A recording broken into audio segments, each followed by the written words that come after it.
What's up, everybody, and welcome back to the Anything Better podcast, episode 8. Is there anything better than 2 months doing a podcast with your friend? Yeah. Hey, is anything better than teaching your daughter how to ride a bike? Beautiful.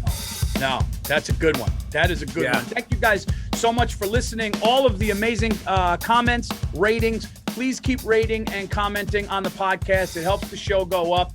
And, we're just getting warmed up here on episode 8. We're just getting warmed up here. You've been, I saw the video that you sent with you doing some really cool shit as a dad. And I was like, I remember those days.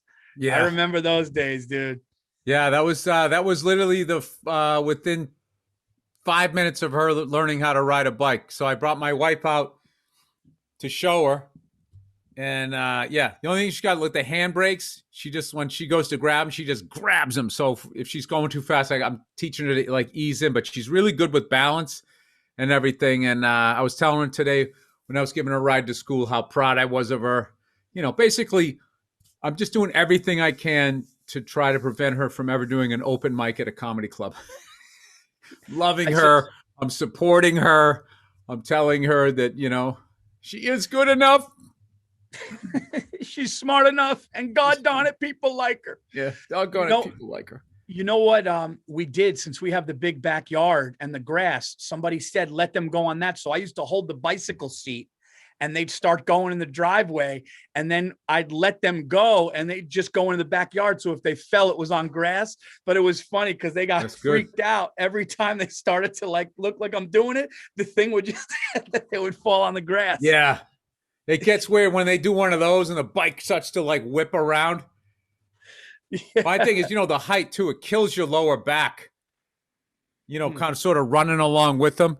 And you start to, selfishly choose your lower back over them at some point. All right, let's just let them go here. So I can stand up. Speaking of lower back pain, so Sophia and I went ice skating again, dude. And she's like, my little Where are you girl, going ice skating? I want to take my daughter, but every place out here is closed. So my daughter's been to 8 lessons already. She wears hockey skates. She's 8 years old. Good. You get her the real skates. She's going. She's like, Dad, I want to play ice hockey. And I'm getting better being with her. She's like, no, this is how you stop. And she's showing me how to stop. And then they do this thing where you go backwards, and she's kind of showing me how to go backwards. So I think soon I'm going to be, but I'm like, Daddy, let's go sit down. Daddy's back's on fire. Yeah. I just sit down because my right foot, for some reason, when I ice skate, the middle of my right foot just cramps, and it's getting less and less with each time. But I'm using muscles. Because it's all balance and shit. And my core. Do you stretch at all before? I already know the answer to this before. No, I don't stretch before I ice skate. The look on your face as I ask, I go, do you stretch at all? You kind of went, yeah, no, I don't. Yeah, I don't know why you, as much as you're into sports and you played sports, you were quarterback for your football team and all of that stuff, that you just somehow never got into a stretching regimen. The fact that you do, that blows my mind that you can do that at your age. Well, and not just immediately blow out an Achilles. When I go play pickup basketball, I stretch like crazy. When I work out or I do that, I stretch like crazy. I stretch before bed, but ice skating, I just kind of throw them on and glide. I didn't even know, to be honest, I didn't even know that I was supposed to do that. Why? Because you thought yeah, I just thought I'm gliding. I'm going, what am I, I didn't fucking know. I get that. Yeah. I just go like this and then I go 10 feet. So yeah, but you're right, because it explains the burning on my lower back and the pains in my legs. Yeah. I'll tell you the biggest stretch that I learned. This is for all the old guys out there, the Psoas. Huge. Oh, that's the one where you lay on that thing. There's a no, not that. Not that thing. I'm just saying, just that muscle. It's the muscle that connects basically your upper body to your lower body in the front, and that's the thing that gets really tight all day as you're sitting down watching videos or doing office work, and that gets so tight that then your lower back has to compensate. So then you get lower back pain. So you think your back's fucked up, and it's that you need to keep that thing. You need to keep that thing stretched out. Every time I used to go to yoga classes, those people that could do the cobra and come up like that, I always thought it was their spine. How did their spine curve like that? It's not the spine. It's the shit in the front that's preventing you from going up. You got to stretch this. And I thought it was this back here.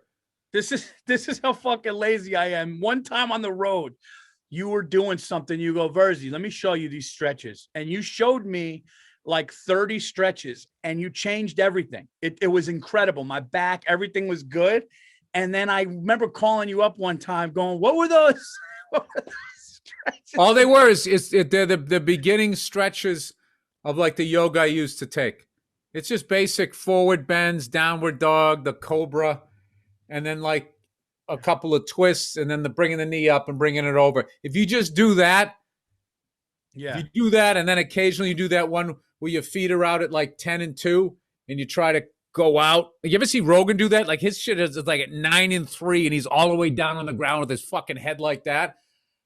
Like, I mean, he's like in blood sport. Like I'm just a friggin' comedian here, so like I can just do 10 and 2, and just sort of just doing that has helped keep that sciatic nerve issue I had at bay. Yeah, stretching is huge, and I'll tell you this, dude. Is there anything at my age? Is there anything better than a fucking a piping hot fucking Epsom salt bath? Dude, I step out of that thing and for like 20 minutes, I feel like I'm 22 again. Yeah, I haven't I got to take a bath, man. I'm a shower guy. I'm not a bath guy. Oh, no, dude. Baths are ridiculously underrated. Ridiculous. People go, oh, you can take a bath, and it's just like you're laying in your own filth. It's like, what do I work in a mine shaft?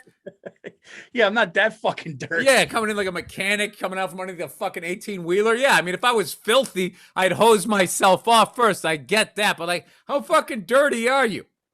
You're wearing clothes all day. It's protecting you. It's not like you're walking in there like fucking Pigpen, fucking flies buzzing around you and shit.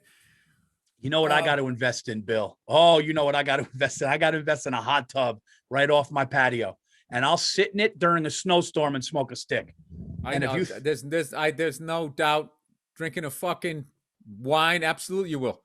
And you'll call me up like with steam on your head. I'll have a fucking water FaceTiming. Is there anything better? I'll get right before the weight of that thing falls through the top of your deck because you had a jerk off cousin come in and do it. I'll get a fucking waterproof. I was reading these should maybe be on the ground floor. Oh, no, you can have that up there. You can have that up there. I think this thing can hold it. Dude, it's so funny you said that. Me and Brett Ernst always do the thing where Italians got a cousin. It's like, wait, how'd you get? No, my cousin would have. It's always a little off. It's like it's your cousin, but like he almost had it right. It's like, yo, Uber?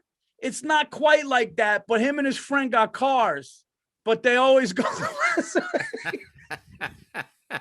He'll go to the airport. Just call him up. Here's his card. It's a startup.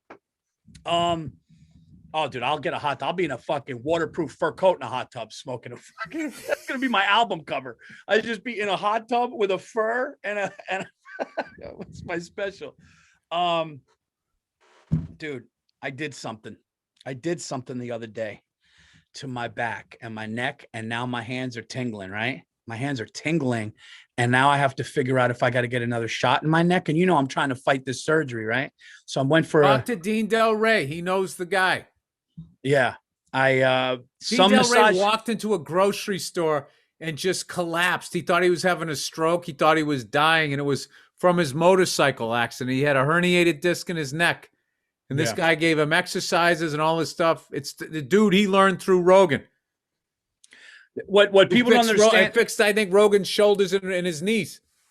If you have a herniated disc in your neck, which mine is the C6, and it either pushes left or right, mine's pushing straight back on the nerve. You literally can't pick up your cell phone sometimes. Like that's it's like you just don't have and then 2 days later, it all comes back because something got like aligned.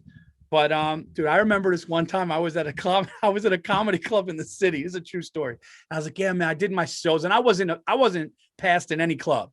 So I was like, I was literally standing outside of bars in Greenwich Village going, hey, comedy show. You guys want to do comedy show, right? And people are like, fuck it, I'm going down here. I'm going to the cellar or whatever. And I was like, man, one day, like I'm standing there, and I was done for the night, and I go, man, I need a massage. So the guy goes, oh, go around the corner. I'm like, dude, it's 1 a.m. He goes, go around. It's a thing, right? So I go in there and I go, how much is a massage, right? And she's like, it's 60 plus tip. I had $80. So I'm like, perfect. I'll get it for 60. But I go in and she closes the door. It's 100% true. She closes the door and she just goes, you want special massage? I go, no. And she started touching my belly button and shit. And I'm like, no. I was like, I got 60, whatever. And she, no, I'll give you special. And she started to like, kind of like, you know, try to touch my balls and shit. And I'm like, no, I don't have them. My back. Right. So I laid down and she dimmed the lights and she kept going, you sure you don't want special massage? I'm like, I just want to get my back. I have a fucked up back. So dude, I'm laying on my stomach. Okay. Hand to God. I'm laying on my stomach and I feel I'm laying this way and I feel her grab my shin and lift my back leg up like this. And all of a sudden I get this sensation on my toes. I look, dude, this bitch had my toes in her mouth. She started sucking my feet. And I go, what are you doing? What are you doing? Man, I got $60. So who the fuck goes to massage parlor at 1 a.m. and thinks that place is legal? Dude, you think she actually knows how to work out your back? You went to a punter to see if they could hit a fucking curveball. You're not even in the right stadium. Here's the thing. I was young. I didn't know about that stuff yet. I was young. The hatch just blew. I had 60. Dude, she put my toe in her mouth and I just jumped out. I jumped up and I go, what are you doing? I think I said, what are you doing? I got $60. I'm not doing that. Who is into that, by the way? She thought I was playing hard to get. And then I realized I'm in a whorehouse. I got $60. I can't believe the story went that way, Paul. I mean, I thought that was totally legit. Dude, I went to a massage parlor. Get this, at 1 a.m. in the Village in New York, this chick tried to touch my dick. I mean, it came out of nowhere. What were you, 12? I knew something was up when they had doors because legit places don't have doors on the room. You can't have a door, you know, if shady shit's going on. But then I learned later, Yeah, like it was a bad massage. It was like, okay, it's the worst. It's the worst. Yeah, no training. The perfect massage parlor would be an amazing masseuse and one of those fucking whores after. So they totally work out your whole body, and then then you have the pro comes in. And what a host! It does to your dick what that other woman did to your back, and then you're just done, dude. You would walk out of there. I'm telling you, it would the leaders of every country should have that done to them every morning at 9 a.m. before they sit down. Before Pakistan talks to India, before Russia talks to America, before England talks to Ireland, whatever the fucking big rivalries are right now. Before Christians talk to Muslims, that should all fucking happen. He gets on the phone with the world leader. He goes, we were going to bomb you today. But I got to tell you something. Sheila came in and fucking. No, but dude, he wouldn't be like that. He'd be like, hey, listen, man, what is a border anyways? It's an imaginary line. This is stupid. I mean, I'm sitting here, I'm looking out the window right now. I got the same trees you got. Like, what are we doing here? You know what? There is a game on Sunday. I can't believe I'm saying this. I would love for you and your people to come over to my house. I don't know what got into me. Border schmorder. My back feels great. My balls are empty. I get what the world is supposed to be. You know what, Paul? But would these broads do that for us? No. It's unreal. You know what kills me is all these women out there that are trying to learn all those stripper pole moves, and not one of them will watch some whore teach them how to do a proper fucking hand job. It would so help the relationship. Did you ever see that woman who had a stripper pole in her bedroom? It's a hilarious YouTube. She had a stripper pole in her bedroom and it wasn't installed right. And she tried doing moves and just thing ripped out of the wall. Yeah. She had a friend put it in. Like a cousin. Yeah, my cousin, I'll do that. He'll put one in all four corners. He got a stripper pole in every room. You think he gives a fuck? When is International Men's Day? That's what I'm waiting for. International Man's Day. They got that? Yeah, Paul, it's anytime we hang out. That's what it is. And they hate it. We get along with each other. Let's not go down this road. I will tell you this, the stripper. I love how you said that, and then you go, let's not do that. I always do it. I totally started, and then I drag you in. I did nothing. I'm Paul, don't do this. I called Paul earlier this week, and this is how I started the message. I said, hey, Paul, as a friend, I'm going to warn you. If you're getting along with your wife, don't listen to this message. Because what happens is I go off if I'm having a bad day, and then by the end of the conversation, you're into it. But we ended up working it out. We worked it out. Yeah, what it is I'll be laying on the couch watching the All-Star game, the dunk contest. I'll be relaxed. And then your call comes and you hop me up because you'll get me excited. And now I'm pacing. And I'm like, I'm into his shit right now. Like I was just laying down. And it was that classic shit where they just can't fucking give it up. Here's what happened, right?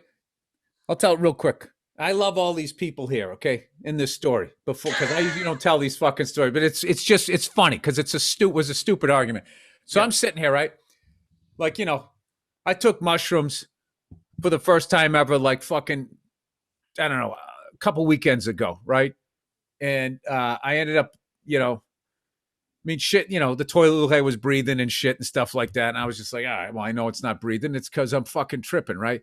But then I felt this profound sense of like emptiness and not feeling loved and all of that shit. And I realized that this shit was from like my childhood. So I was like, you know what? I can't hear you. Oh, no. No. Can you hear me now? Oh, Ray Romano. Nice. Yeah. How about now? Your internet connection is unstable. Is that me? Oh, that's you. That's you, Paul. I can hear you. Okay. I got all the bars. Go ahead. Whatever. So I decided, like, you know what? I'm sick of being this fucking, I'm a comedian. I fucking hate myself. I was like, fuck this. I'm going to take care of myself this month. So I was just like, I'm going to go fucking plant-based, see what that's all about. And I'm just going to be stone sober. And when I'm having bad days, rather than just being like, oh, I'm going to fucking have an edible so I don't have to deal with it. It's like, no, I'm going to find out what the fuck that is and address it. So everything's going great, Paul. And you know the deal, Paul. When things are going great, it kind of upsets the relationship because you're doing all right. You're growing, right? So anyway, I say I was making this fucking, one of these protein bowl things. And one of Nia's friends was over and she says like, oh, that's delicious. That looks delicious. What is it? And I told her, I said, I've been eating this thing. I go, I've been eating plant-based for like 10 days. I feel great. And I've dropped like 5-6 pounds. All right. Now, What would you say if somebody said that? Oh my God, that's great, man. Yeah. What do women say? Oh, that's, it's so much easier for you guys, right? You just guys just say they're going on a diet and they start losing weight. And it's just like, I've been eating like a fucking ferret for 10 fucking days. This is fucking hard. I am so sick of eating fucking sweet potatoes and whatever the fuck else I got in this thing. I want a burger like you read about, and I'm fucking staying away from it just to see like what this is. So then I end up coming back.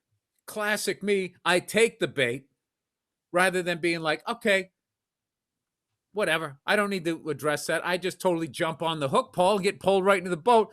I go, you know what the problem is with you women? They always come up with an excuse. They can't just say you're here and you want to be here because of what you're doing. It's got to be like, oh, because of these fucking every fucking thing, right? You said this out loud in front of them? Of course I did, Paul. I'm an idiot. So then my wife hears it, and then all of a sudden she becomes third man in. Should have been ejected from the game, but we're not playing by NHL rules. And then she's giving me shit, and then her friend feels bad because then we start going at it, right? Because I'm just like, if you told me you lost 1/8 of an ounce of weight, I'd be like, that's great. I can see it in your face. Even if I couldn't, just to make you feel good. Just to make you fucking feel good. So I got dish rags flying, storm out of the place. Then she actually called me. She called me later, and she's like, you know what? You're right. I'm sorry. I shouldn't have said that because we tried to apologize, but then I had to apologize for what I said after what was said. It's like, no, I wouldn't have said that shit if you didn't say the other shit. So like, How about you just apologize and I don't have to apologize? How about for fucking once? You just fucking stand there on your female feet, square up and be like, you know what? I was fucking wrong. And you know what? She did it. Nice. Yeah, no, I got a good one. I got a good one. Dude, I'm trying to have sex with my wife. She walked in. I was like, look at that ass in those leggings. I was like, look at that. I said, you look good. That ass looks, and she'll just be like, give me a smirk. And I'll be like, yeah, I see it. I see it. Because she's on a diet, Where, is this where I order? Feel like nobody's paying attention to me here. I don't know how you do that mushroom shit, man. Like I did it one time and I'm never doing it again because I got the information I needed. I don't love myself. I don't love myself. You should. Dude, the amount of times I will fucking walk down the street on a hike and I'll think about something and I just go, oh, I hate myself. I've been doing that, dude, for like 40 fucking years. It's hilarious. And I never was conscious that I was doing it. And I realized it's a whole bunch of other shit that I'm trying to fucking work out. Me feeling like somebody's saying something that they shouldn't have fucking said. And then I go, oh no, maybe it's me. And then the moment to have said something goes by and then it doesn't happen. And then that just becomes something else that I talk to myself about when I'm driving.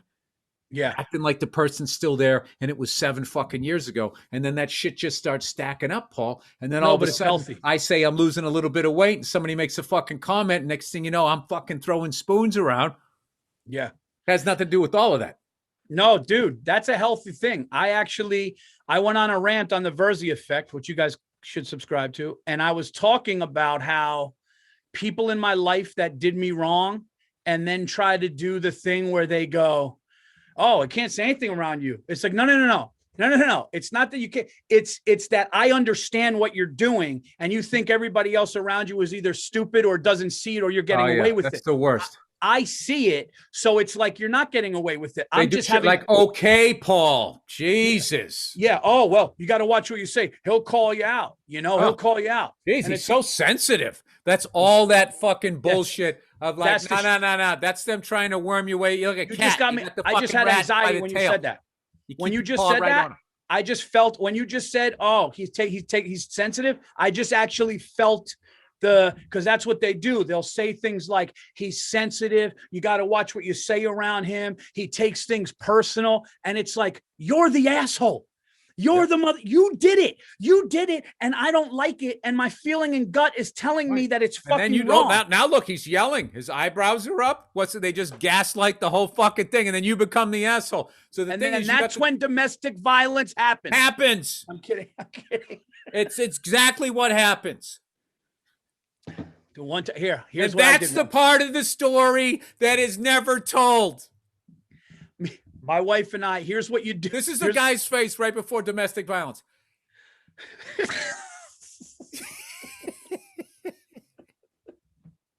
I wasn't a guy. I didn't fight. I'm kidding, ladies. Jesus Christ, relax. I would never in my life put my hands on my wife, but one time I grabbed her piggy bank that was ceramic and I turned it into powder. There was no going back. And I swear to God, it was like a ceramic giraffe. And I don't know, she had it and she used to collect them. And she said something, she was apologizing. And I was so hot. I tried leaving and she's like, don't leave. And I had a baseball in my hand. Oh, and I threw a strike, Paul. And I threw a strike from across the room. I mean, it hit the strike zone perfectly. A little cut fastball. I did Mariano Rivera. Her knees buckled, right? And you came right in and hit the bank. But the best part about it was she was so wrong in it. She took the loss on the piggy bank. She goes, "That's fair." You lost one bank out of the deal. Wow. Yeah, she knew.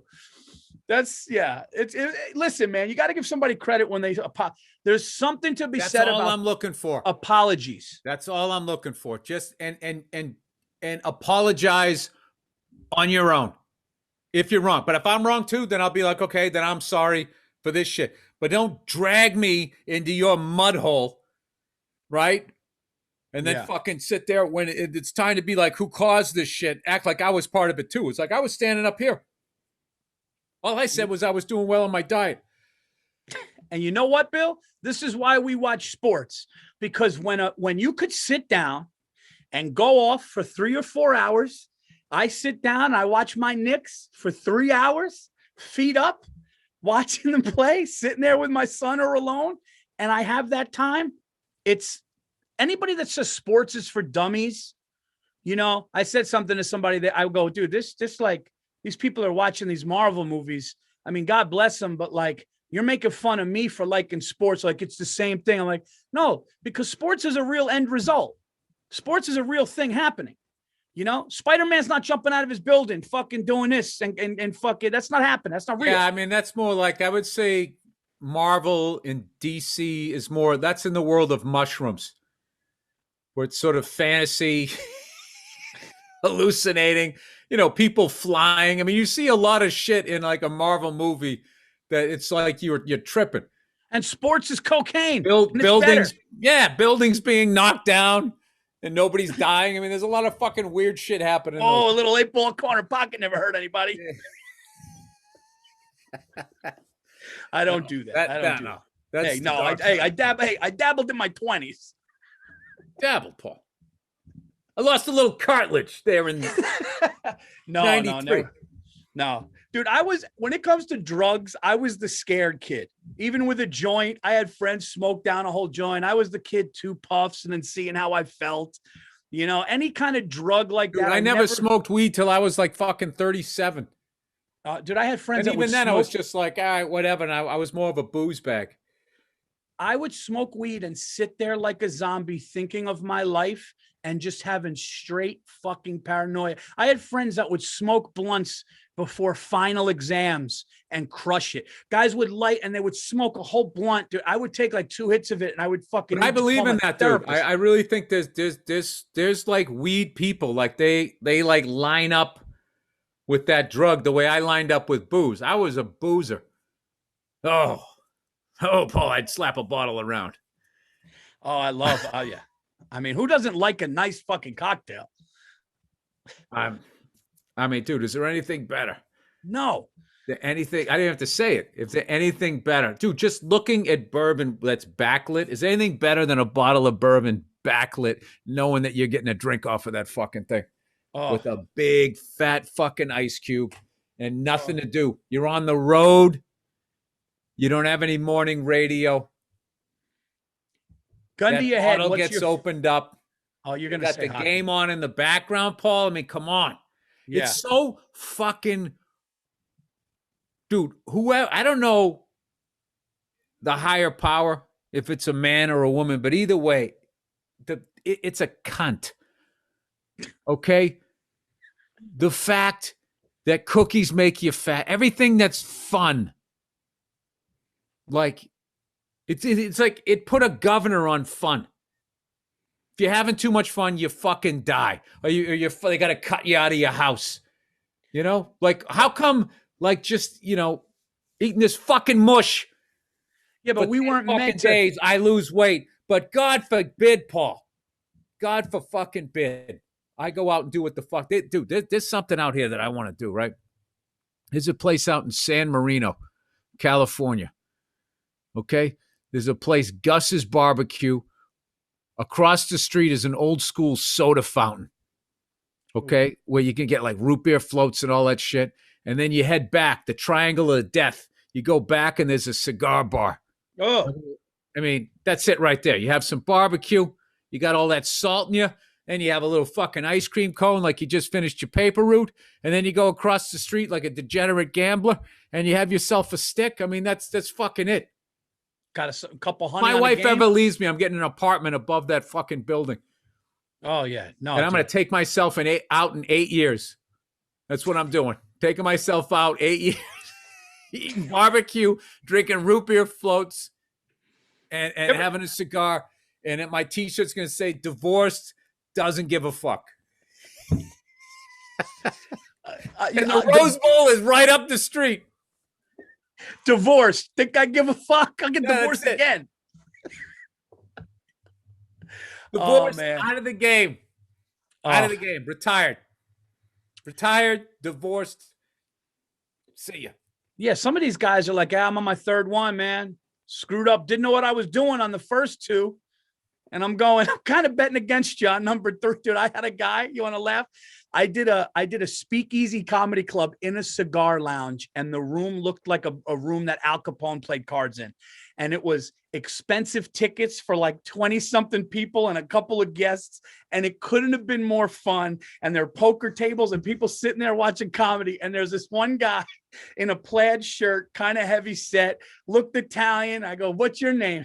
He goes, Joe. I go, of course it is. I go, Joe, you look like you fucking live here. And he's just smiling. The owner's crying. I find out later they're best friends.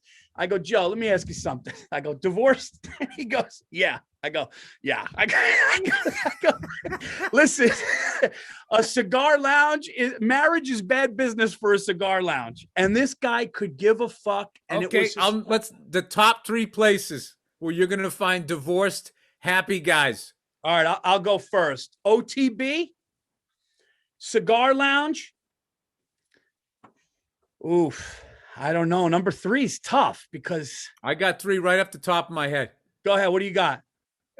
Membership at a golf club. Ooh. Cigar bar. Steakhouse. Steakhouse. Huh. That the first 2 I got. The golf is huge. A regular at a steak. I'm talking career waiter steakhouse.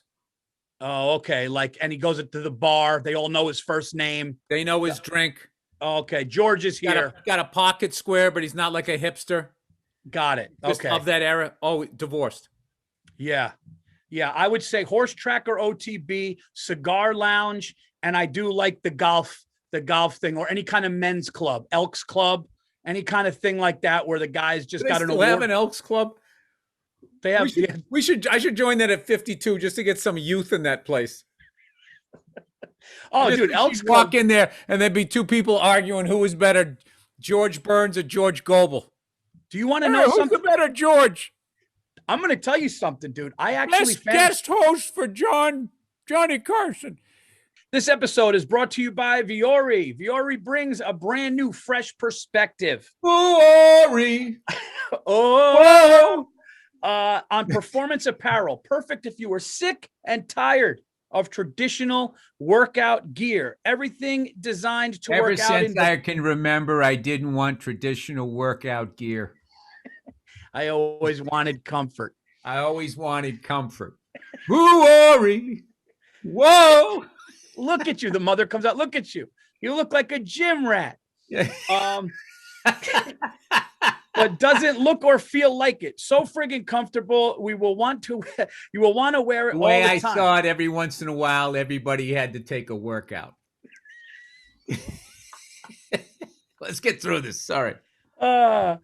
Fun fact, Viore is a Finnish word for mountain. Viore's performance loungewear apparel inspired. I never did a fucking crunch before? I'll do a fucking crunch. I think the first crunch I did.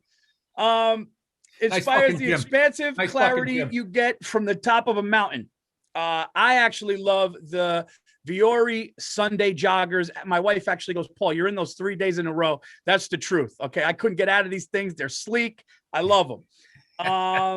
I also love the men's core shorts. They're so breathable and comfortable. My wife wears the woman's daily leggings, literally daily. The high waist is stylish and they fit her perfectly. The regular people wearing jeans. That was for suckers. We wore Viore all week. Good quality material. She loves them. You want me to wear jeans? Fuck you. Comfort. I'm right. Good. I'm done. Jean jackets. Fuck you. Comfort. Fuck you. Comfort. Their clothes are so versatile. Viore can be worn for just about any activity like running, training, yoga, and also great for lounging or weekend errands. Viore is an investment in your happiness. For our listeners, 20% off. Oh, Your first purchase, get yourself some of the most it comfortable fell off and the versatile. truck, Paulie. Get yourself some of the most comfortable and versatile clothing on the planet. VioriClothing.com/better. That's Viori, VUORI clothing.com/better. Not only will you receive 20% off your first purchase, but enjoy free shipping on any U.S. orders over $75 and free returns. Go to VioriClothing.com/better and discover the versatility of Viori clothing. Let me spell it one time. VUORI. Whoa. Sorry. I had to do it one more time. Just feels good. My fantasy is, this is not to be funny. I said this the other day. I can't wait to be in sweatpants, New Balance in an old age home with like Poker Thursday and eating Jell-O. You know, God willing, I go before my wife. But when I'm done and I'm sitting in a home, the thought of, my grandfather did that. My grandfather loved the hospital. And my Italian grandfather, never heard anybody love a hospital. And my father tried getting him out and he goes, "What are you doing? I'm happy here." And because of the military, my Sicilian grandfather spoke Hebrew. So he would go down a floor to where all the Jewish guys were, and he would sing in Hebrew. He would hang out with them, play cards, and they fucking loved him. He would play cards, and he would go up to his floor, stay, and he was fucking happy. And he had his meal. He had his fucking Jell-O. He went to bed when he went to bed. Amazing. And there's some piece to that in me. Thursday night poker, in bed by 8, Oh, you like a schedule. Yeah, when you get old, you got some nurse fucking feeding you. What are you kidding me? Yeah, save up your energy to see your grandkids. Dude, I got one for you. You were talking about that guy in his third marriage. The first two I messed up. Can you imagine being in your third marriage and then that day, the day when you start to see the bottom of the iceberg for the third time, and you've just been through it, and you she just says something in the kitchen, and you're like, oh no. Yeah, because he went down that road. No, Yeah. You were cut in half, then you were cut in quarters, and now with this one, you're going to be down to eighths. Oh, it's got to be hard. I'm telling you, Paul, if you're somebody's third wife, you got to be on your P's and Q's, because that guy is going to be, after you, is going to be an eighth of what he is. And that's when you start thinking the first 48 type shit. I don't know what happened. She said she was going to visit her sister and she never came back. You know what? That's actually a smart thing you said, because a lot of those forensic files, the guy is on his third or fourth. That's true, dude. Is that true? The guys are just like, oh, it's my third one. Things are good. And nobody ever talks about, well, what happened with the first two?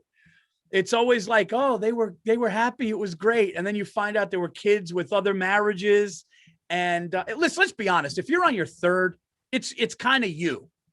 It's kind of you. I thought you were going to say it's justifiable homicide. No,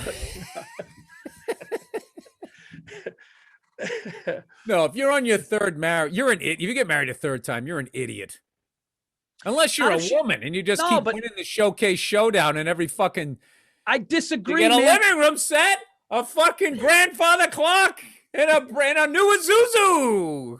Listen, you could look at it the other way, though, Bill. I disagree. What if the third one just blows your dick off and you're like, oh, my God, this is what it is. This is what I've been waiting for. That's not what it is, because every guy knows that once you get married, the sex life is out the fucking window. She's on her best behavior. She's selling you. She's got the brochure out. She's showing you the resort. Crystal clear water. Immaculate huts. You're going to Tahiti, Paul. She comes out in the car lot. You're looking at the good mileage on this thing. You want to take it for a cream spin? puff. It's a cream puff, yeah. And then you fucking buy it. You buy a seat, isn't that bad? It's over. It's fucking over. I don't know, man. I think. Hey, can you take me through Paul Virzi watches the Knicks? Now, I know you just don't sit down with your son and watch the Knicks and that's it. There's cuisine. There's beverages.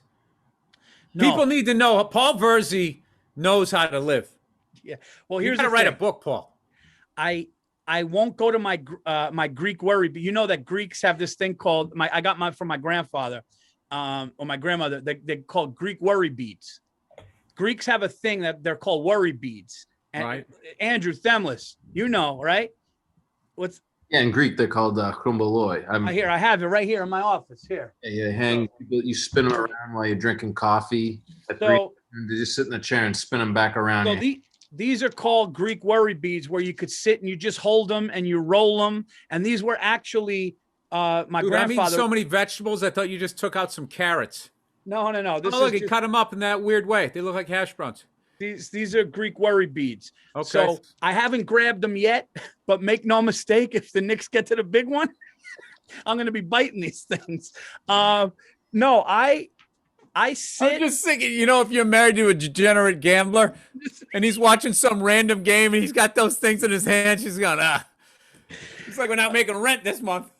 When I watch the Knicks, I sit quietly. Same with the Giants.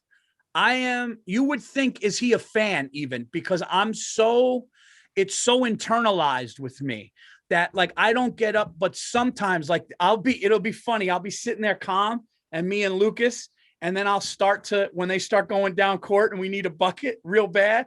And then if there's a dunk or a bucket, I'll just be fuck up. Like I do that. And then I just get calm again.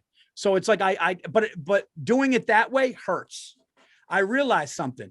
Weak guys that cry and go nuts and they're in bars and they're doing it, it's healthier than what I do. Cause they're letting it out. They let it out. They scream, fuck you. They'll start fighting and then they go home and it's gone. Where me, I just take the L to heart. I take it to heart. So, but the Knicks I was watching the Bruins last night. We have not beat the Islanders yet this year. We lost to them in overtime in the shootout. You do get a point for some reason, even if you lose. That's kind of weird to me. But I was sitting there watching it, and my wife had, put my son down. He's down the hall sleeping. And you know the deal. She go, okay, be quiet. Your son's sleeping. It's like, yeah, okay. And then you get a game on, and it was the shootout. And Pasternak comes down, just sits. He's just gliding down with like the puck.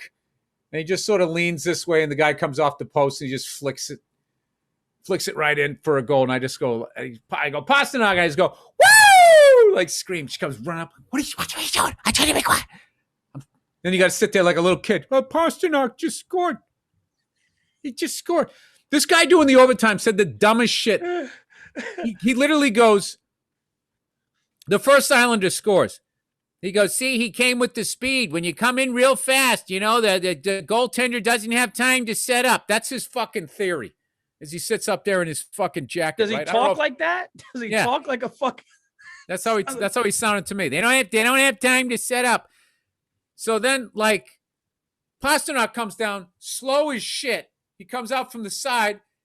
So he's coming in from, like, that would be the goaltender's left side. He comes in from the left side, and then he's just coming into this angle where the goaltender's like, I have to protect the post.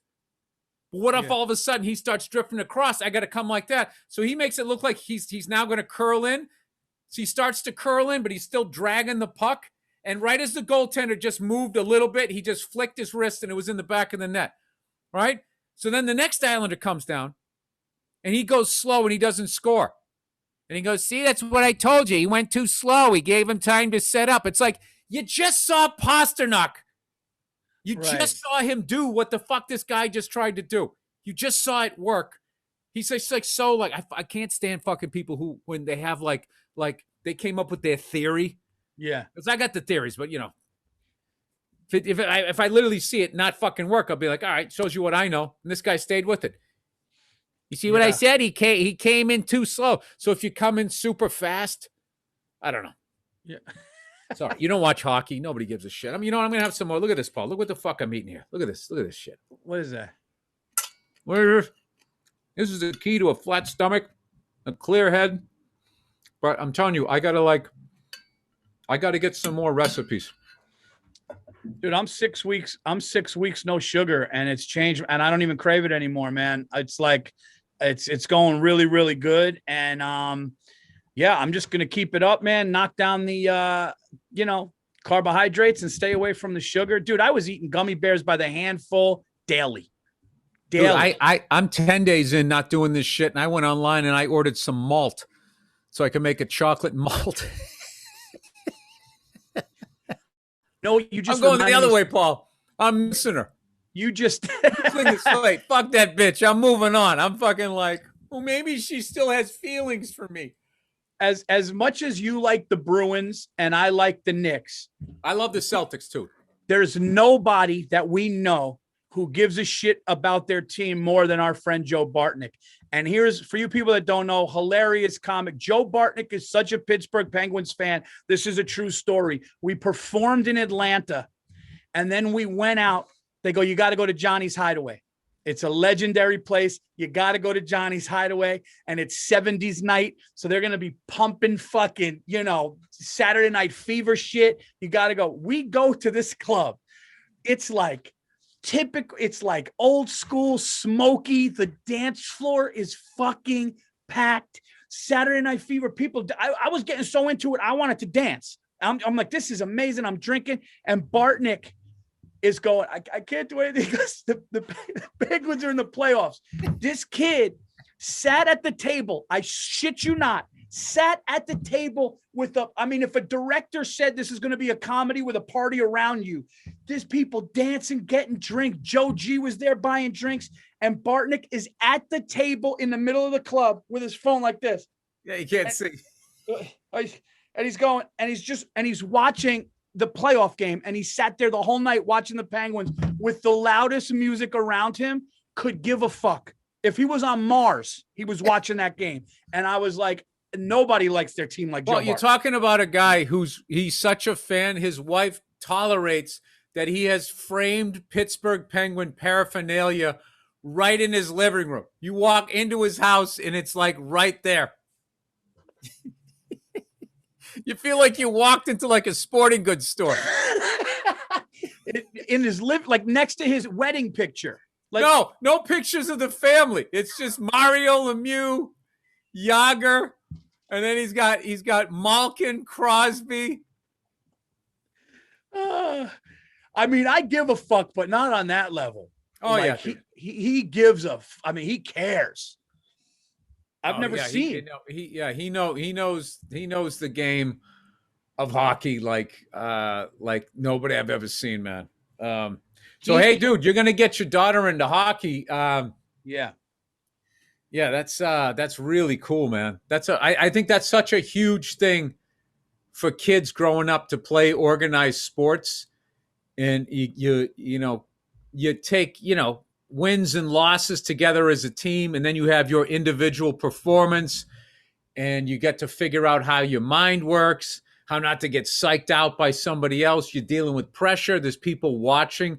It's such a, what they've, said about sports and stuff, and really, all of these, these fucking nerds and shit, like the way that it's so funny how they've never played them. They totally judge them in this negative way. All it takes is a couple of football players to hang you from your underwear from a locker, and then all of a sudden you're just writing off an entire sport that everybody is an asshole in it. But I don't know. I think I'm really big on your kids should play organized sports and have a little bit of martial arts so they know how to handle themselves.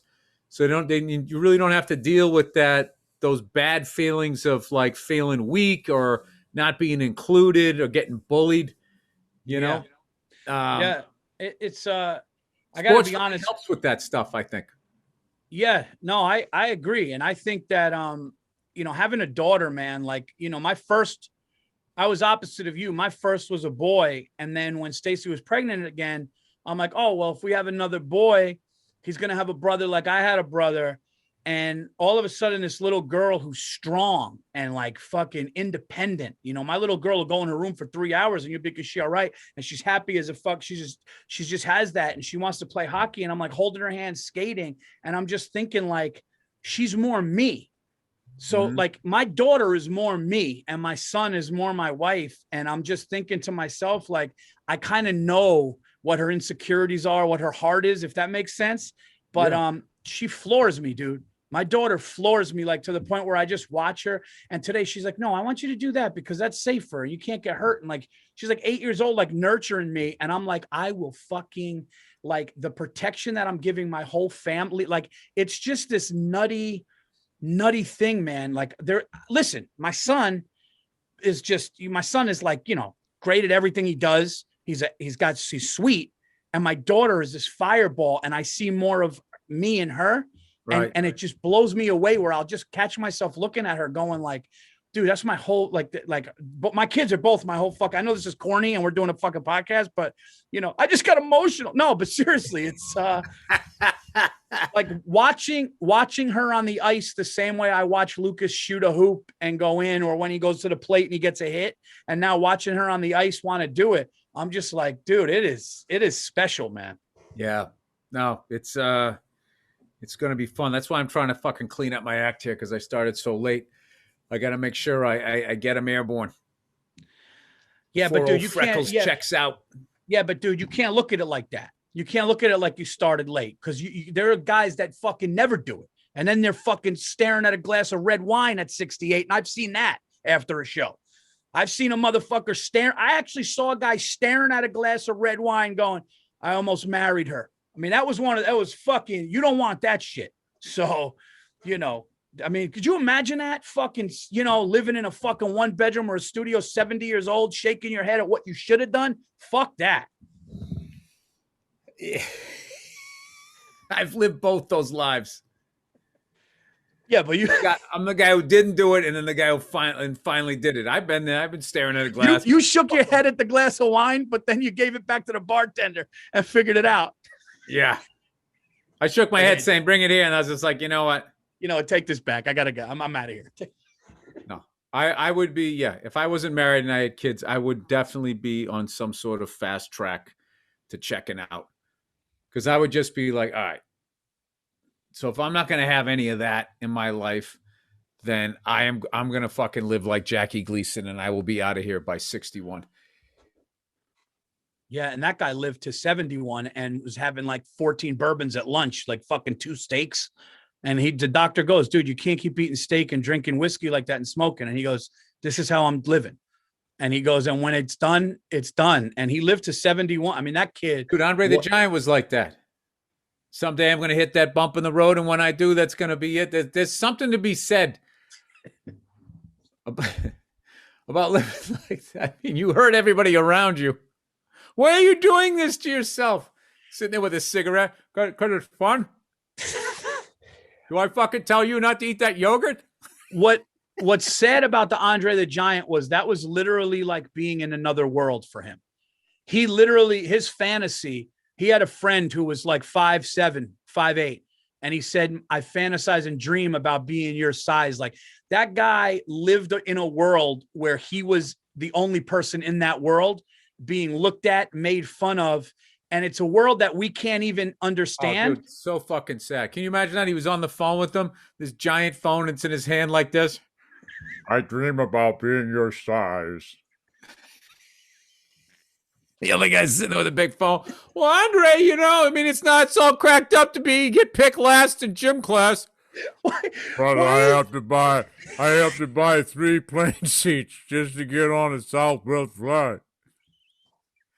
Well, I guess I never really thought of. Why is every person big talk like and every person little is no? If you have like, but if you have giantism, there's something about you just continuing to grow. It's a real sad thing that I'm sure there's a couple of giants watching right now. I'm gonna get a giant email from them. Got a keyboard, the fucking the letters bigger, the font is bigger. Yeah, the tip of their fingers like my fist, like this.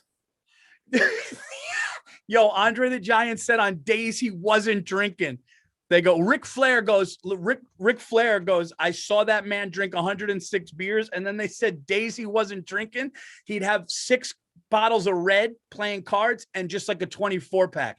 They go like a 24 pack for him would be like me and you having 2 beers and calling it a night. Like it's, wow. Yeah. Like, and his body didn't. Yeah. Dude, that guy, Gleason, somebody told me Gleason had one time like a dozen whiskeys at a steak dinner and just had like 2 steaks and just would smoke and just was fucking couldn't be happier. I mean, you know what's funny too is when you have like giantism, like nobody does anything to make you feel less of a freak. It's like you get acting work and what am I playing? Am I playing a plumber? No, you're playing Bigfoot. You're the abominable snowman. It's like, am I playing the plumber? Can I just be a giant accountant? Oh my God. They sharpen a javelin so you can fucking work out the numbers.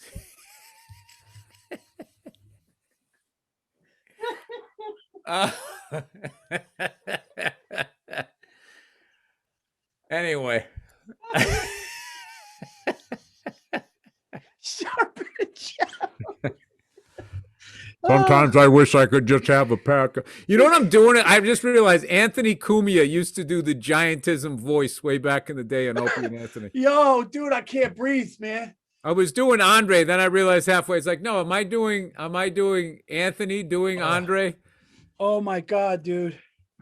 Yeah, that'd be funny if he was just like the lawyer in a movie. He had like that. It's kind of brother. It's like way in the back of the throat. No, I watched that Biggie Smalls documentary. Yeah. And I got to tell you, man, like the parallels between him and Patrice are like ridiculous. Because I was sitting there going like, am I just being an idiot because they're both big black guys? And my wife's going like, no, I was just thinking about Patrice too. It was the same thing. And there's this classic clip of Biggie before he's famous battling some other kid, you know, rapping. Yeah. And it was amazing was he was already as great as he was gonna be. Like he just was just great. It was it was an unfamous Biggie Smalls with this fucking one of the oldest bootleg looking fucking microphones. Looked like a hood ornament. And he's just killing this guy. And I remember I said, I saw Patrice have that moment. Wow. He got into it with some transvestite, cross-dresser, whatever the fuck you call him now. Walking down the street. And he teased her and she came back and she had jokes and they went out and went, dude, I'm telling you, there was like 12 of the best comedians that I know standing there and we all became the audience members, like those people in the background watching Biggie rapping. And he started to go back and forth and then saw that she had a lot of street jokes. You know, you got so many spaces between your teeth, looks like your tongue's in jail. And that was all new to us, but he's just like, all right, you got the old corny ones. So what he did was he did the rope-a-dope. Was he'd throw in 1 and let her burn 3. And then he'd throw another one in, let her do another 4. And then she started running out. And then he just bang, bang, bang, bang, bang. And that's she was fucking awesome. But they both had a great time. Like, that's all. She wanted to battle. Like, her face lit up. Like, let's fucking do this. It was back when the Village was the Village. But New York was New York when there's all of a sudden, like, that comes walking down the street and meets this that you're sitting next to. And you see these two fucking worlds collide. And on some level, they're both respecting each other. It was amazing. I remember Jeff Ross saying that was one of the most incredible things. It was just it was like comedy in like its purest form where like Biggie, when he was rapping, like that was just literally like not doing it for money, not trying to get famous. This was, you know, it just happened. Somebody filmed it. It's like, I'm going to go down the street for no fucking money just because you're down there and somebody says you're better than me and I'm going to try to beat you. And Patrice was telling jokes. She was just like, I think I'm funnier than you. And what happened in that, like, whatever, 10 minutes of that bullshit was better than anything that happened down the steps at the Cellar for like a fucking week, man. It was unreal. It was unreal. And the crazy thing about that Biggie battling in Brooklyn thing is that his boy brought him down there saying, dude, my dude Chris is coming here and I'm going to bring Christopher.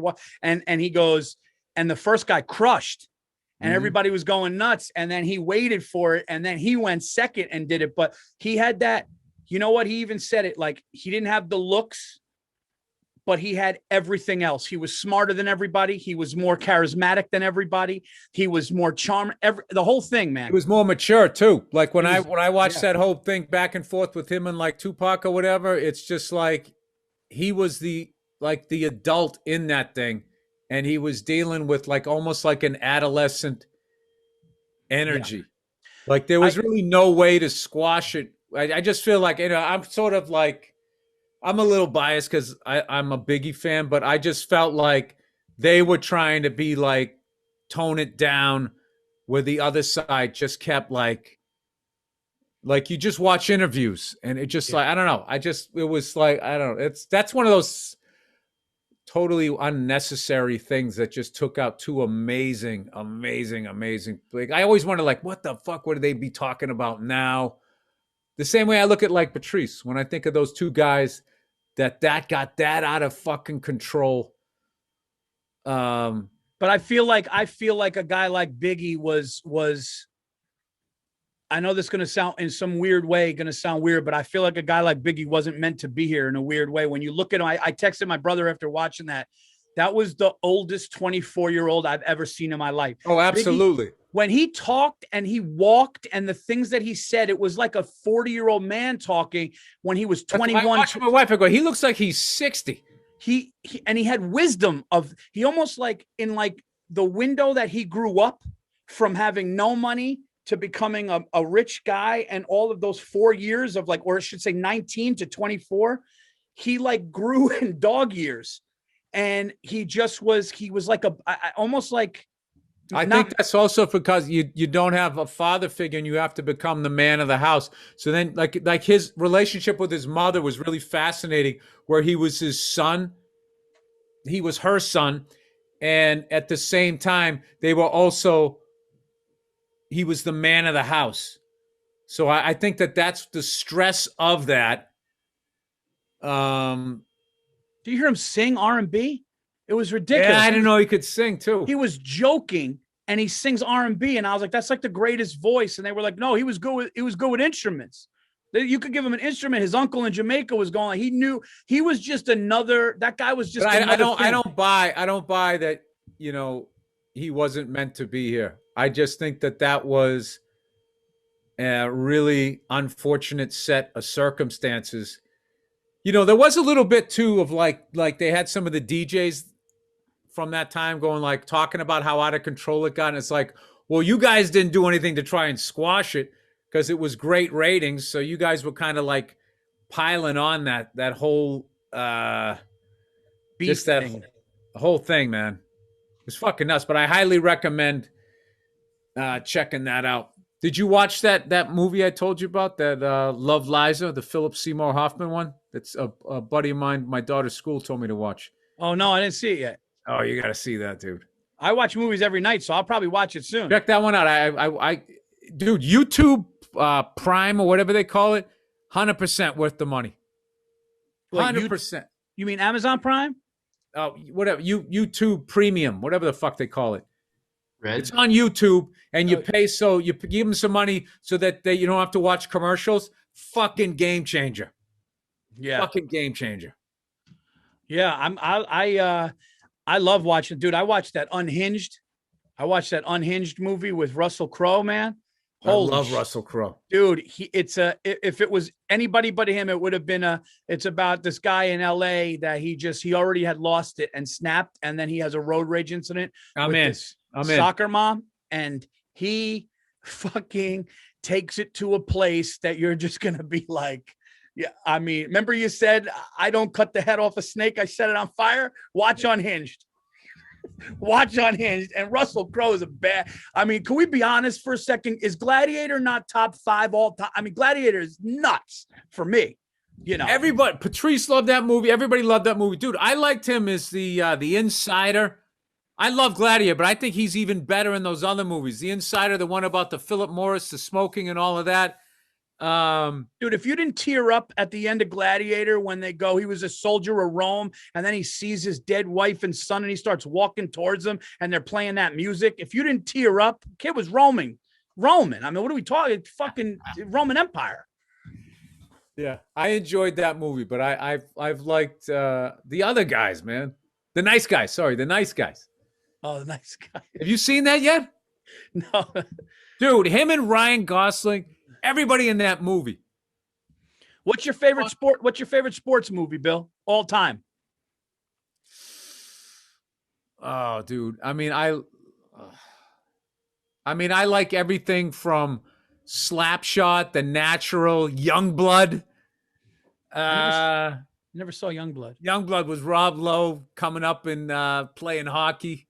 I just loved when the guy was teaching him how to fight because I just fucking loved hockey. I mean, I haven't seen that movie since it came out. Rudy's a good one. Did not like Rudy. Didn't like Rudy. He just was too fucking little. And then when they showed in the end, they made a big mistake, I thought, in that movie where they showed the real guy. He looked like Animal from the Muppet Show. It's like, I can see that guy making it. Fucking had a scraggly beard and wild hair. He looked like a mini Lyle Alzado. I'm like, yeah, that fucking guy. I can see him being a wedge breaker. Yeah, the actor was like skinny and like the actor looked like me with hair. He looked like a tutor. Like, dude, I'm flunking math. And he comes over and he helps you out with fucking algebra. Nothing about him. I like Seabiscuit. You ever see Seabiscuit with Bridges, Jeff Bridges? Dude, I remember you watched that movie and you were like, Seabiscuit was amazing. You go, what an athlete.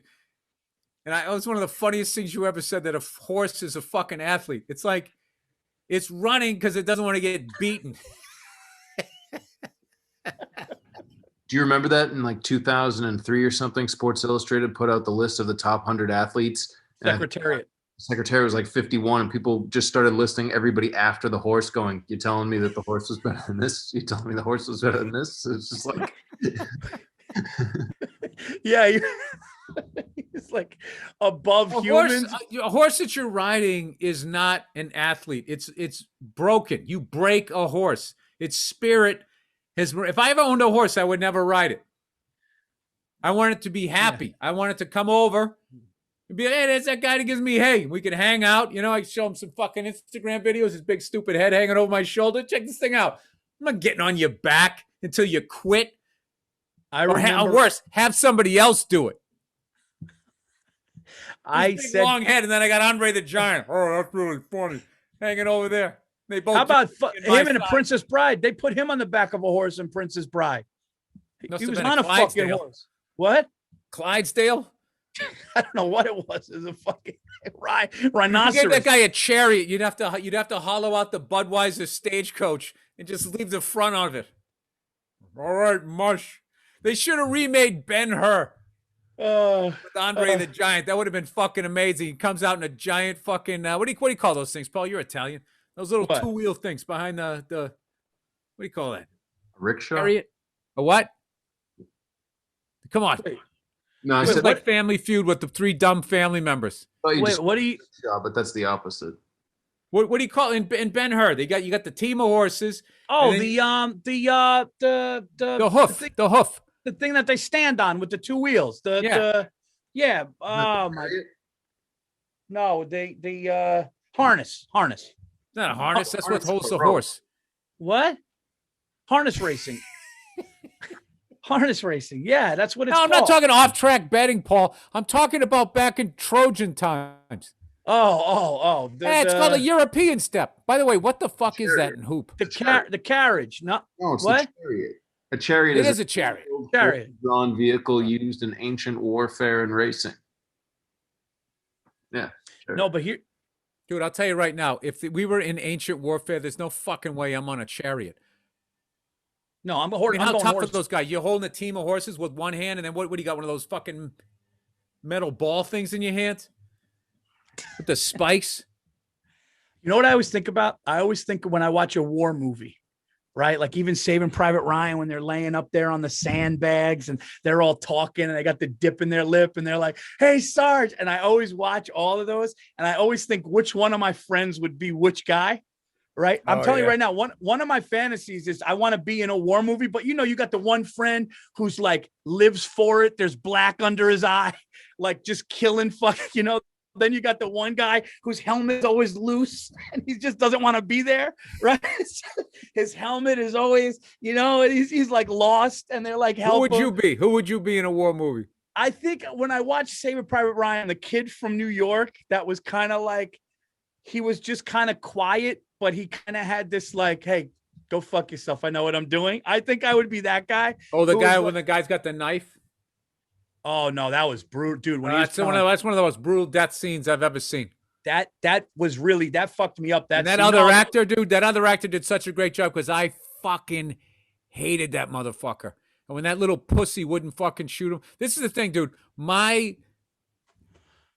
Honestly, dude, my shit is, if I was in a war, I would be that guy with the fucking helmet and be all fucking nervous like that guy I would be that guy until my first kill. And once I got past that and be like, all right, I mean, I guess I'm going to hell. I just broke number 5. Or you know what I think 5, you would do? I am going to fucking hell. And at that point, I'm there killing people. I'm killing people so I don't go to hell sooner than I want to.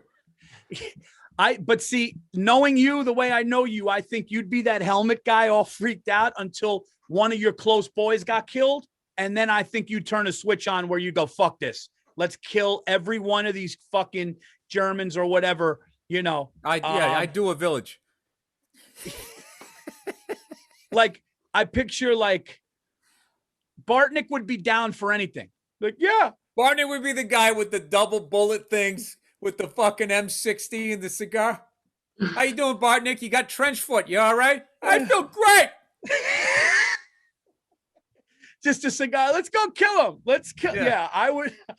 I think I would be like the quiet, like try to. That's so fucking funny, dude. I know one of our friends would be a deserter, but I ain't gonna bring up his name. The fucking thing would start. You see him running the other way. No, where the fuck he going? No, he goes on the other side. Yeah. No, I wouldn't do that. He's not that bad. Listen, man, he would be smart enough to run. Let's just say half of my friends I would be in a foxhole with, and the other, I got a couple friends I'd be in a foxhole with. They'd be like, "We're dead. We're dead." You want a foxhole with me, Paul? You just got to get me to kill that first person. Then I'm just like, all right, it's over. I've killed a person. I am no longer alive, but I am alive, and I don't want to see what the judgment is of this. So, I mean, if I'm gonna get convicted, let's you don't want to go to jail for a fucking little fucking ounce of weed. You might as well be a kingpin. All right, I got one for you. I got one for you. Ready? Me and you are in a foxhole. Our platoon is gone. 4 to 6 Germans are walking towards where we're at. There's a bump. There's probably a 70% chance that they're going to find us in the foxhole. It's just me and you, and they're about 100 yards away. Okay. What do? Here's what I would say. I would go because are they coming our way? They're coming our way. There's 7 of them and there's 2 of us. Yeah. And we're like depleted. Our platoon is gone. But killing them's going to make so much noise that everybody's going to know where we're at. And we're running low on everything. So like our best suggestion is to try to hide. But what do? Oh, I would definitely try to hide first. But if we're going to shoot them, I'm saving 1 bullet to myself. I'm not going to have those fucking crazy Germans. I'm not going to be a POW in a German camp. I'm not doing that. Having those guys sewing my head together with your head to try to make it look like an ass, whatever the fuck those weirdos are doing. I got it. Here's what we do. Crowd fucking rubbing your head. Well, look, it's 1 head. Whatever the fuck they were doing. I would try talking. Let's make a 2-head lampshade. I would try talking our way out of it. What if we talked our way out of it? No, dude. No, I can tell you right now, if they were fucking Japanese, you did not want to get taken prisoner by those guys. We would just shoot each other at the same time on 3. Yeah, I would try to take them out and then I would take myself off. There's no fucking, you didn't want to be a Japanese prisoner of war. I would just I guess we would just get out as many bullets as we can and then just shoot and then try running. That's all you could do. Why can't we just stay quiet, Paul? Wait till the sun goes down and try to crawl in our fucking forearms back to some friends. Because here's the thing. We have 100 yards to play with here. So if we get caught, we're dead. Yeah, but you said they're walking by. They're 100 yards away walking towards us. There's a chance we could run. Do we No, get I'm out? not running, dude. They had liquid cooled fucking machine guns. So we just stay quiet and fucking me and you would be like, I'm sorry. No, I think at that point you've already killed people. I don't think you fucking cry. You're just like, all right, so this is how it ends. So what I would do is, yeah, I if you could kill all of them, kill all of them, and then when the other Germans started coming, you just grab your pistol and you run at them like, knowing that they're gonna kill you.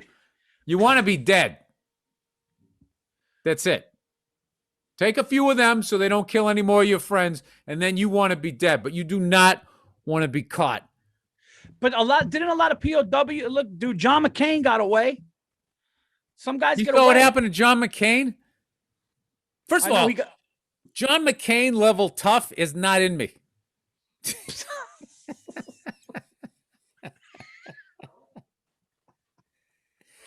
The worst thing that happened to John McCain was he became a politician, and then fucking people like stupid ass Donald Trump could just disrespect that guy. Remember the time he said, "Well, you know, I'm fans of guys who don't get caught."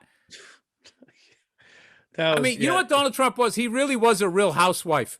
Like the level of the way he went at people, how mean he was in like a catty meow kind of fucking way. Like, how could you say that? Dude, John McCain had balls on a level. John McCain was a man on a level that I would say less than 5% of men are. Dude, he survived being tortured. Can you imagine that, just hearing those fucking people coming down the goddamn hallway, knowing that they're going to try to inflict some ungodly pain on you? And at that point, just out of boredom, he fucking survived that. Yeah, I don't have that. I mean, you think it was that bad though? Like, or do you think it was like more of like a repetitive shit? Or do you think it was, did he ever talk about it in his book of what they actually did to him? Yeah, didn't they like, I have like this thing about like getting tortured and shit. There's a few things that just really, like, I can't read it. You just can't even comprehend that human beings could do that to other human beings. There was one thing that they did where they do this thing where they tie you up by your fucking arms this way, like, and you just, your body weight, eventually your arms go up and you separate both your shoulders and then you're hanging from that. Dude, that's the entree in before we're going to get to the second course and then the main course. Like, that's just them beginning, and then that's just that day. I love how I said, was it that bad? It's like, I'm like, of course it was. You're bad. talking, they would, like little door stops to stop the door. They put those under your fucking fingernails and just ding, ding, ding, ding, ding, as you're like, wah! I mean, yeah, it's insane. It's fucking, I don't even want, like, how did he get away? How did he get? Stop watching Narcos because they did the season where that DEA agent got caught. Oh yeah. And they tortured him. Dude, he was passing out from the pain, and they were shooting him with adrenaline to wake him up so they could hurt him some more. You're talking like a level of evil that is in people that circumstances bring out, man. It's like fucking. It's really like, dude. Whenever I read shit like that, man, I don't believe that there's a higher power that loves me or cares about me, that the way human being, that the capabilities of human beings, or if he makes like a broken one, doesn't leave them in the oven long enough and they come out and they're like a total fucking sociopath. See Anything Better podcast, a comedy podcast. Anything better podcast. You know, we're talking about being dads. Is there plant-based diet, bringing out all the happiness. Is there anything worse than being tortured as a POW? I know this ending is anything worse. Oh my God, dude. Dude. I listen, man. I'm not built. I'm with you. I'm not built for military, dude. Paul, you like amenities. You like amenities. A man who likes amenities is not going to survive torture. I said on stage once, I go, dude, I'll do like a night unit. Like if I could check in at 6 and just like be like. Dude, sometimes I actually think about being in a situation like that, and then I think about Hilary Swank's character in $1 Million Baby when she was paralyzed and she just bit her tongue off so she'd bleed out. And I was like, could I do that? I kind of put my tongue there. I'm like, ow. So then you're laying there. You don't have the McCain in you. You can survive torture, but you're too much of a fucking pussy to fucking bite your tongue off. And then just the level of failure. You want to laugh? I was doing a show. I had to do a show in South Carolina, Myrtle Beach, 30 minutes after walking out of $1 Million Baby by myself. Oh. I walked out of that theater by myself, questioning life. And I'm like, I got to go make people laugh right now. That movie was, it got depressing. And then remember her relationship with her mom was awful. And then she's in the hospital, and then that was awful. I still love the movie. I still love Hilary Swank, and I'd like to see whatever she's doing now. There's just so many like platforms, dude. There's an actor out there I was a huge fan of, and I just haven't seen him. And what the fuck's his name? His last name's Pitt, and it's not Brad. Let me see. Images. This is all going to be. Oh, Michael Pitt. I think this is the guy. I don't know if it's him.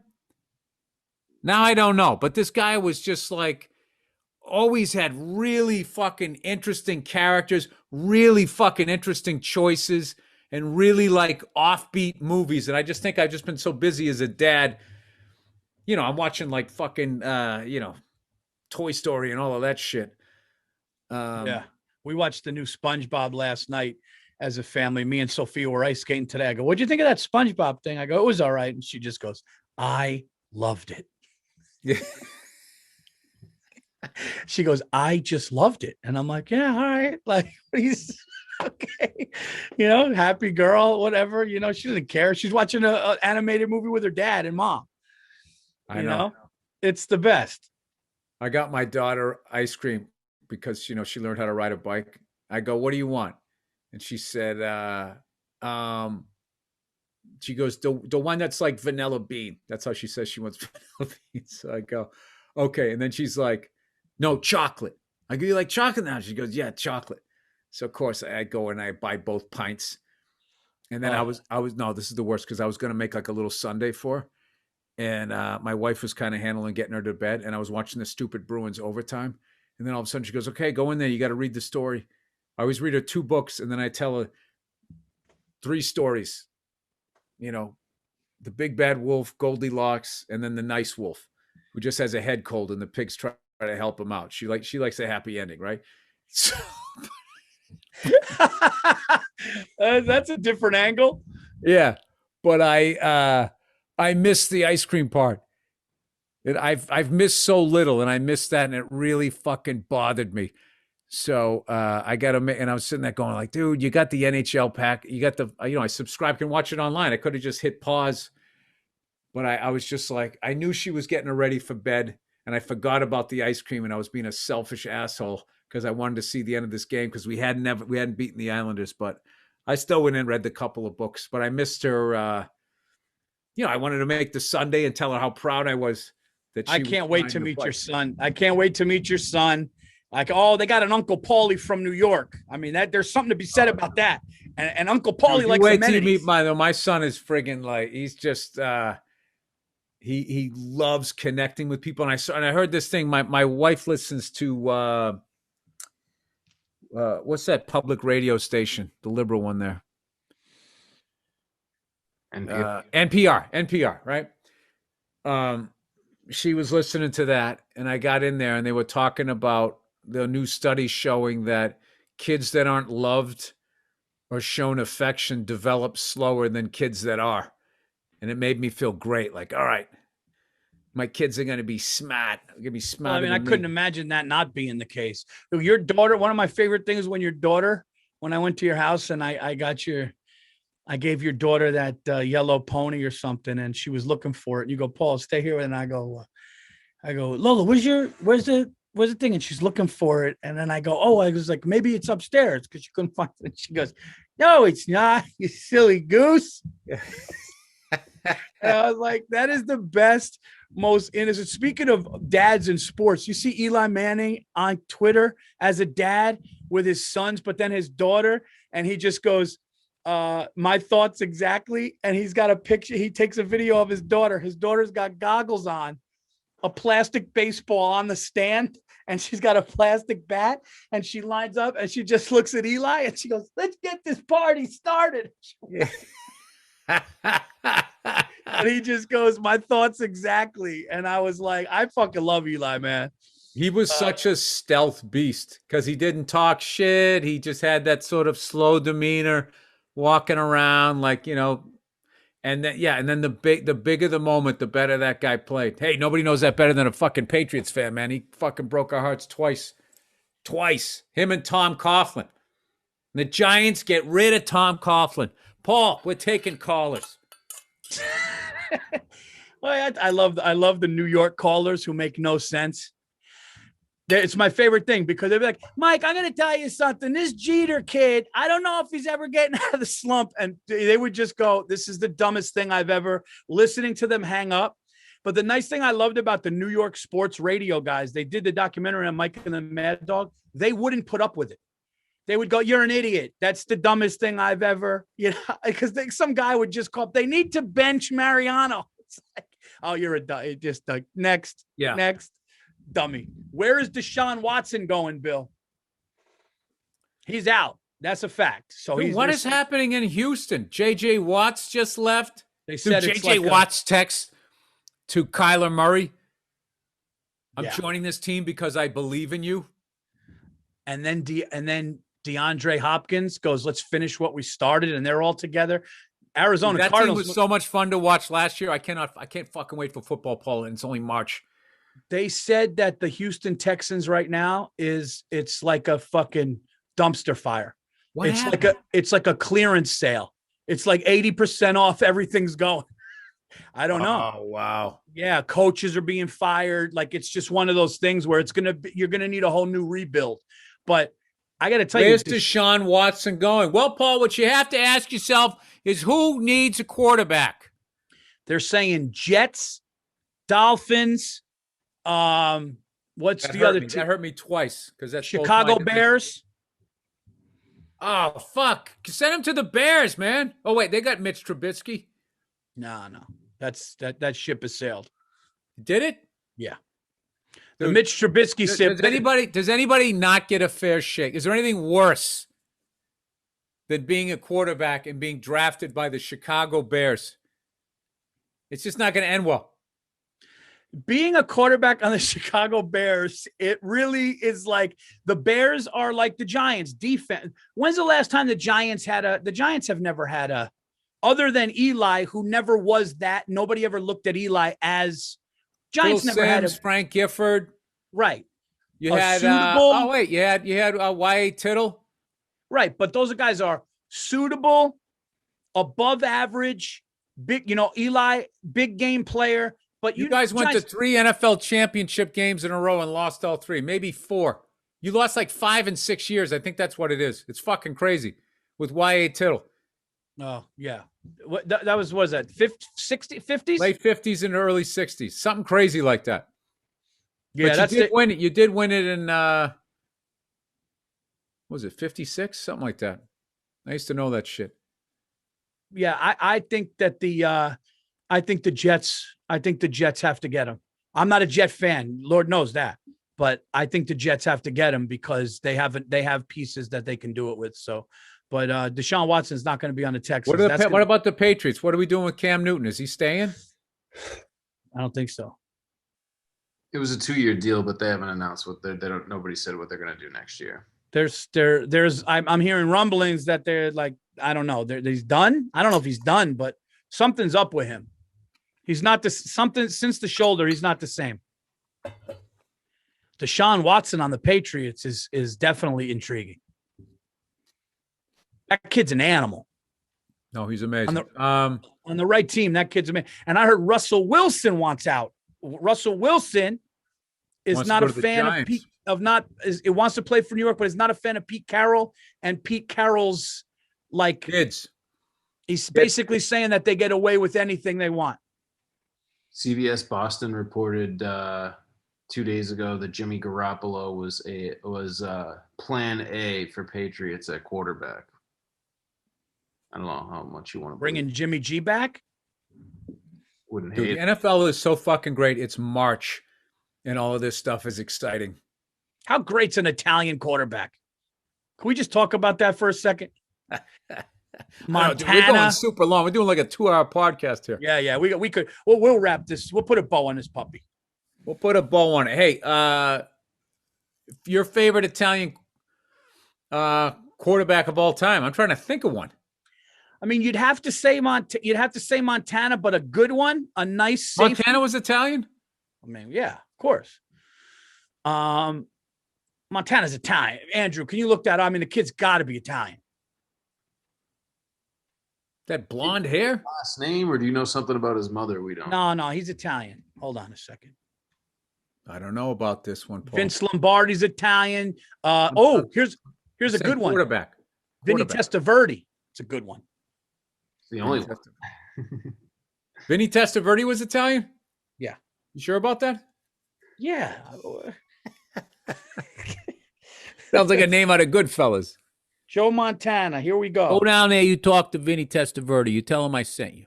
Yeah. He's going to give you a package. Don't fucking open it. Bring it back here. Joe Montana, which comes from the name comes from northern Italy, and it's really Montani. Montana's family were Italian American, and the name Montana being Americanized from the surname Montani, which comes from northern Italy. Joe Montana. I like how they still went with a vowel. You know what's funny? The one and only time I ever saw him, I was in an Italian restaurant in San Francisco. He was sitting, it was like two couples. He was there. I remember when I got out, I walked across and he looked up at me and my fucking heart almost dropped. He just had that fucking look on his face. Remember, I used to do it for you. I'll try to do it for you. This is when he looked up. I was just walking by. I was staring at him. I'll do it here. I got to get in the character here. I can't do it.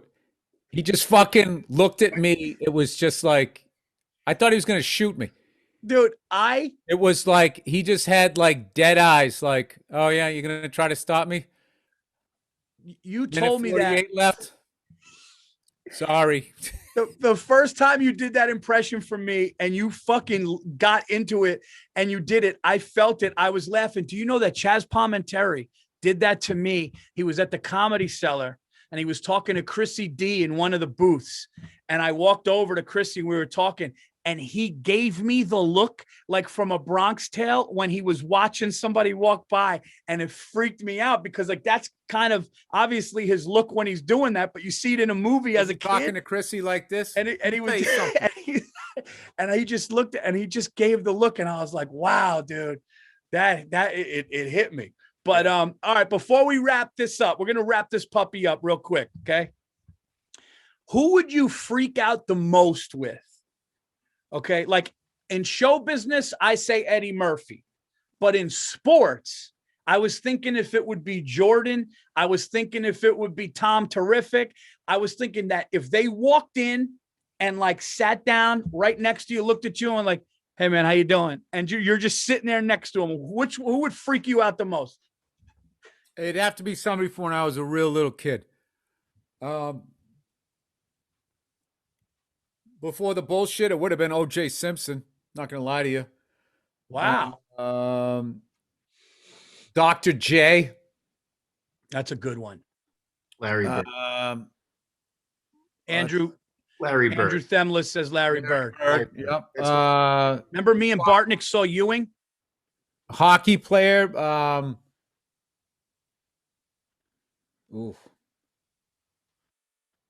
Terry O'Reilly.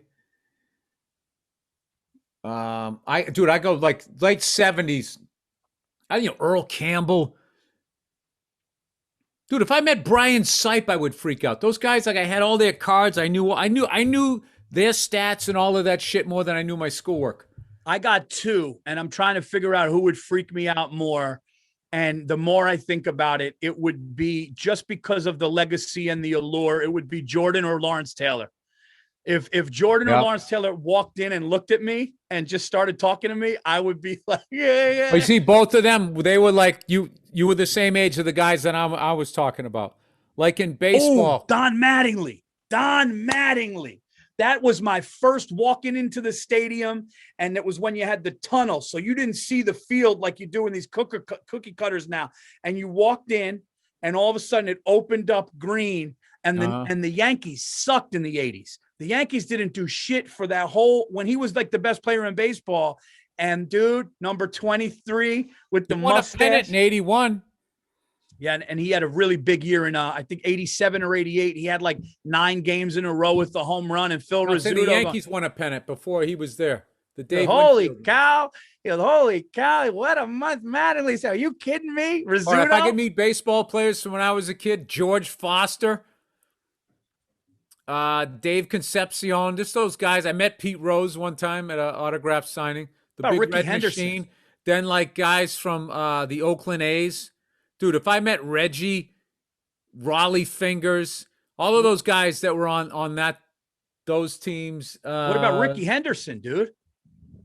Ricky Henderson was more like when I was in my teens. There's something you just went like you were so excited for me to say yes. You go, what about Ricky Henderson? No, these are all people like from when I was like 12 and under.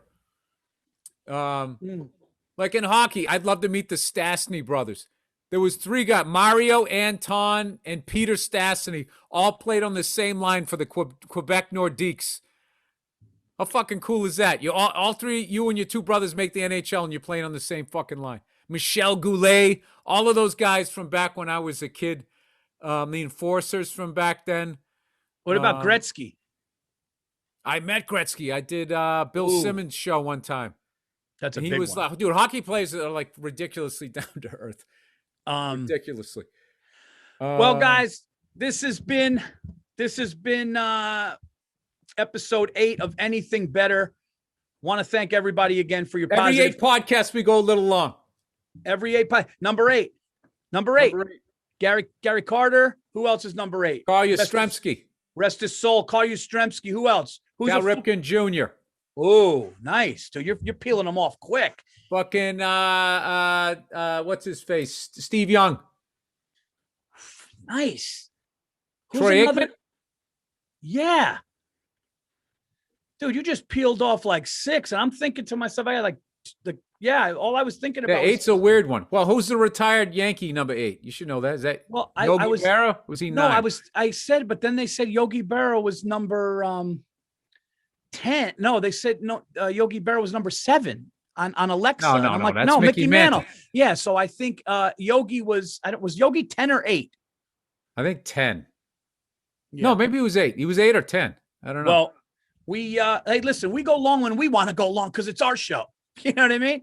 So we make the rules. Okay, it's our show. So thank you. I love guys. how you're acting like somebody's complaining to you. Nobody's even seen it yet. Wait till the bad reviews come in.